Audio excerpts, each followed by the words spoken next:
Hey guys, welcome back to Dog Paw Vlog. Today I'm going to be talking about the Canine Good Citizens test. You may notice the setup is a little different. That's because I'm upstairs. It has been pouring rain for weeks, it feels like. So everybody's just kind of chilling upstairs. I didn't want to let them back out and let them back in and get them all settled. So everyone's sleeping. So we're upstairs, and I don't know, can you see Sarabi? There we go. So Sarabi is joining us as well, and you all know Coco. So a couple of years ago, the end of 2014, so December 2014, I did the Canine Good Citizens test with Coco, and basically what that is, it is a test given to dogs that demonstrates good manners. So it's nothing mandatory or anything. It's just something fun you can do with your dog. Basically, I did basic obedience with Coco when she graduated, and then I wanted to do the Canine Good Citizens test, just as something additional to demonstrate how well behaved she is. So it has to be given by a American Kennel Club Canine Good Citizen evaluator, and there are certain things that each evaluator has to go through in order to be certified or authorized to give the test. So it's just finding a place that does it. Some obedience schools will offer a Canine Good Citizens take a class where you do it for a couple of weeks and then they test you at the end of the class. That's an option. But you can also use the AmericanKennelClub.org, their website, to find an evaluator in your area. So when she originally graduated from basic obedience, they gave the test at her obedience school. That one, she did not pass. She kept failing the stay. And I'm going to go through the 10 steps that are included and kind of the certificate that you get and all of that and what to expect. But she had to take the test twice. The American Kennel Club is, I guess, designed the test, and it just showcases good manners. Now they do have different variations of the test. So there is the American Kennel Club Star Puppy, so that's the Canine Good Citizen test for puppies. There's the Canine Good Citizen test, which is just the standard. Passing the Canine Good Citizen test shows that your dog has basic training and good manners. There's the American Kennel Club Community Canine. That is the advanced level of the Canine Good Citizen test. Then there is the American Kennel Club Urban Canine Good Citizen, and that will be the Canine Good Citizen skills tested in an urban setting, and that one is something serious, and I'll link that. We might do that one, Coco. What do you think? You want to do that one? Coco's like, it's raining and I'm sleepy. I'm not doing anything right now. So just depending on which one you take, it's going to factor into what elements of the test there are. I only did the Canine Good Citizen, the basic one, without a title, so that's the one that I'm going to talk about. But I will, of course, link the information if you want to look at the other Canine Good Citizen tests that they offer. So now we're going to talk about the test items. So the dog goes through 10 items with the handler, which is you. And then also as the owner, you have to sign a pledge. So I'll talk about the 10 items for the dog first.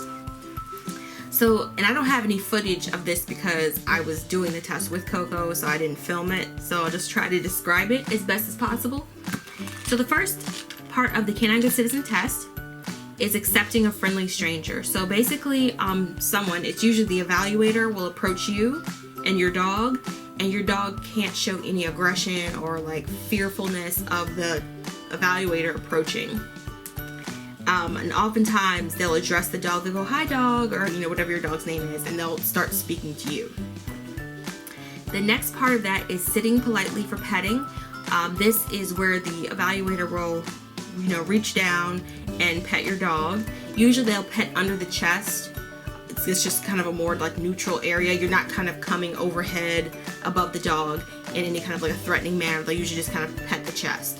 So after they do the sitting politely for petting, and the dog again cannot snap or be fearful or aggressive, then they'll do the appearance and grooming. I was told for this part to bring my own brush, so I would still bring your own brush. it says that the dog will permit someone to check its ears, front feet, like a groomer or veterinarian would. So for mine, I know she brushed my dog. So I don't know if that's something that's changed, because this just says ears and front feet. And I know for mine it was brushing. So they just have to allow the evaluator to touch the ears and the front feet. The next part of that is going to be out for a walk, walking on a loose leash. So you basically, they'll send you around the room. Usually it's just like you'll make a right turn, make a left turn, and come back. And your dog can't pull or lag behind. They have to maintain a relative heel just so that they're not pulling on the leash. Then they have to walk through a crowd. So this is the next step. This is funny because when I took it for her obedience class, they held like an event, like it was an announcement, and everyone from the community was welcome to join and do the test. So it was really crowded. So they had a crowd and they had volunteers. When I had to take it a second time, I had to arrange it with a private trainer, and she was trying to get people to take it together. So she was trying to wait until she had a lot of people, but she only had me and one other person. So she had to get people who were staffed at the boarding facility to stop what they were doing and come be the crowd. And they just stand around. Now, when I took it at the training class, they were more prepared, and they had, not that she wasn't prepared, but she didn't have the resources.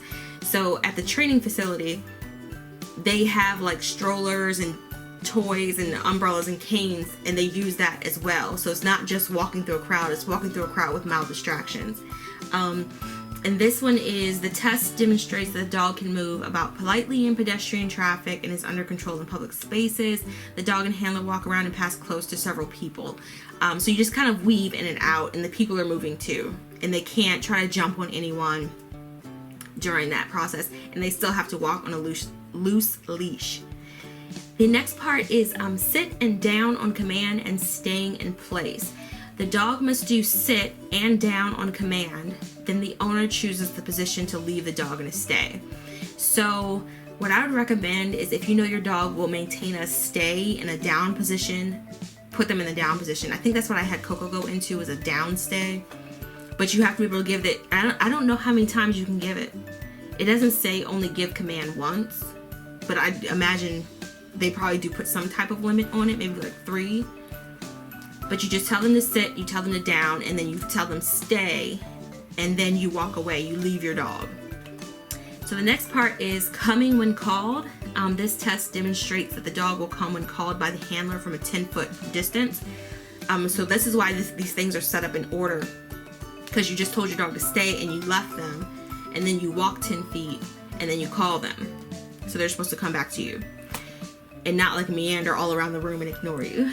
So the next one is reaction to another dog. This test demonstrates that the dog can behave politely around other dogs. 2 handlers and the dogs approach each other from a distance of about 20 feet, stop, shake hands, and exchange pleasantries. So it's exactly what it is. You have your dog, and someone with the dog comes in, greets you, shakes your hand. You guys talk about the weather for like 5 seconds, and then that part's over. And your dog can't bark at the other dog or lunge at the other dog or anything. They just have to just sit there. The next part is reaction to distraction. The evaluator will select and present 2 distractions, such as dropping a chair, etc. So this is going to be different depending on your evaluator. I don't remember the first test we took what they did, but the second test, she had this big like soft barrel for agility, and she rolled that all the way across the floor. And then I don't remember what else she did, but she would have done 2, probably clapped or dropped a clipboard. Usually every evaluator has a clipboard because they're making notes of what's happening during your evaluation. And so typically I feel like they drop the clipboard by the dog. And the dog can react to it, like be like, oh, it was that, but they have to recover quickly, and they can't be like fearful or like really have like a strong reaction to it. The last part of the Canine Good Citizens test is the supervised separation. This test demonstrates that a dog can be left with a trusted person if necessary and will maintain training and good manners. Evaluators are encouraged to say something like, "Would you like me to watch your dog?" and then take hold of the dog's leash. The owner will go out of sight for 3 minutes. The dog does not have to stay in position, but should not continually bark, whine, or pace unnecessarily. or showed anything stronger than mild agitation or nervousness.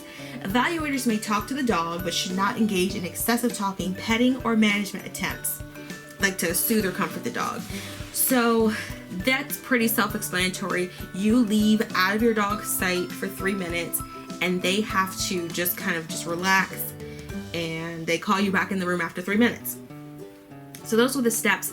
Then there's a pledge. I'm gonna just include the pledge because it's pretty long, but it's just talking about being a responsible pet owner and not letting your dog be a nuisance. But I'm gonna include it down below. I found it. This is the one from the training school that she didn't pass. So I knew I had it because he gave it back to me. So there's the pledge. That's what you sign as the owner. And then this is what she took. And you see she passed everything but the stay in place.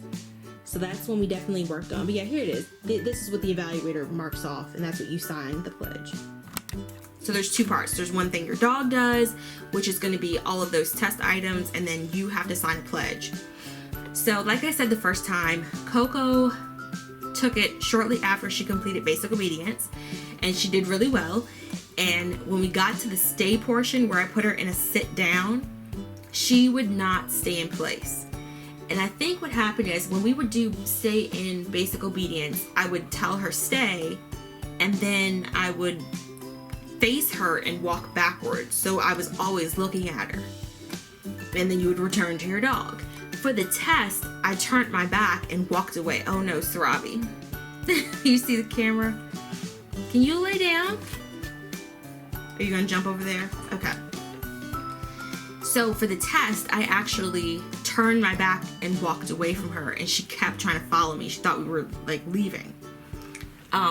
So I had to take it again, because if you fail any portion of it, you fail the whole test. You don't get to miss one. You have to pass all 10 steps. So I had to find a private trainer, and I used the American Kennel Club website to find a trainer that could evaluate her. And I set that up, and she passed. She did it very well because I worked with her on stay, and she had everything else anyway. So that was our process of it. It was pretty fun. I was nervous the whole time because it's just weird. You know you're being evaluated, and people are staring at you and judging you. So it's just weird anyway. So then after you pass, the evaluator fills out all their information, right? And then they give you a form to fill out. I don't even know if I have my original form or how much I can even show because it's got all my address information and everything on it. What can I show you here? So this is my copy of it. So it just says, you know, Canine good citizen, and then she passed. And then you fill out your information and everything. And then at the bottom, there's the part where you fill in what you want. Like you can do it for a title, which we didn't do. It cost $20 for the title, and then it cost $8 for the certificate. You can pause it if you can't see it. And so then you just, you fill out your information and you send it in. Typically the evaluators already have these, so you don't have to wait to be sent this. It's just the ribbon. So she got that ribbon. I forget how long it takes to get this stuff.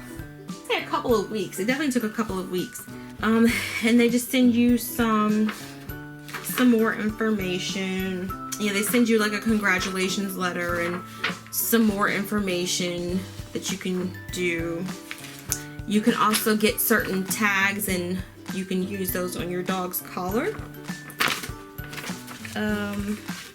They talk about that the dog can be any dog. It can be a mixed breed, it can be a purebred dog, it can be a puppy, a senior dog.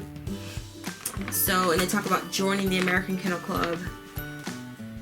So like I mentioned, Canine Good Citizen is open to any dog, but you can be dismissed. So any dog that eliminates during the test must be, eliminates, like uses the bathroom during the test, is marked as a fail. The only exception is when they are under the supervised separation and it's outside. Then they'll let them go to the bathroom.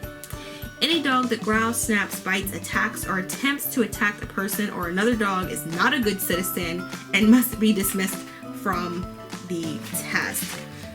You are also not allowed to use food or treats during the test. You also can't use any toys as like a reinforcer. So Coco's clicker trained, which means, you know, we use the clicker and treats, and I was allowed to warm her up with clicker and treats, but then when it was time to take the test, I couldn't use it. So that's something to keep in mind. I forgot about that. Yeah, you can't use food or treats or toys because they're supposed to be more advanced training, so you shouldn't need it. They should just do it because they're well behaved. And you also get a certificate. See, you get that certificate there. My name is on it too. And I think that's it. So I will include the link for everything. I'll also include the links for the Canine Citizens Test Advance and the Pledge as well. That's just something fun you guys can do with your dog. Yeah. Oh, I forgot to mention. It costs to take the test.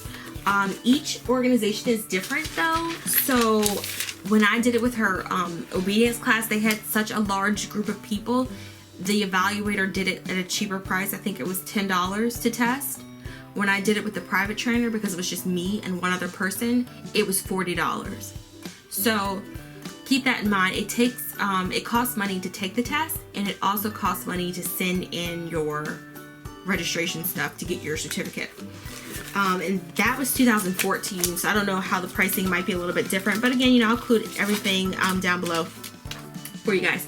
So let me know if you have any questions. Thank you guys always for watching, and yeah, let me know if you decide to do the Canine Good Citizens test with your dog.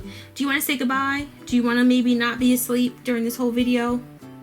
Say goodbye. I'm sleepy. I'm so sleepy. Goodbye. Bye guys.